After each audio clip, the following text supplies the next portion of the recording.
I thought it was going to be a hard shoot. It was 2 days to do a movie, and I thought it was going to be so hard and cold. Let's face it, you know, a lot of the scripts out there, cold, hard, unpleasant, and you just have to be a professional and get through it. That's what I thought it would be. And it turned out to be the most delightful kind of creative time in a beautiful, beautiful place. It was like going for a holiday and then working on something, which was great. And that was the most surprising thing.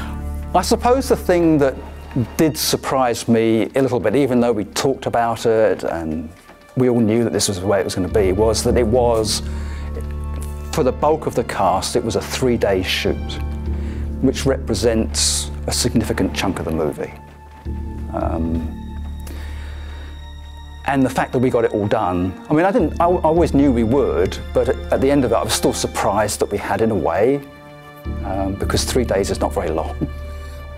I originally worried a lot that if the found footage stuff didn't work, like if the scenes of, you know, the dinner scene and the stoning scene, if some of that stuff didn't really work, we could fall back on the interviews. I thought the interviews would hold a structure throughout the film, and it turned out to be the opposite. The interviews slowed the pace of the film down dramatically, and the rest of the film is what was magical about it. It just worked so much better than anything else. So I saw the final film at the premiere with my family.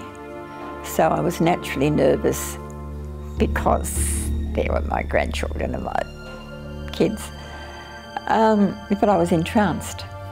And certainly talking to people that I've watched it with, they were all like, said, this is really creepy. Like at the end of it, they was like, that's a really creepy film.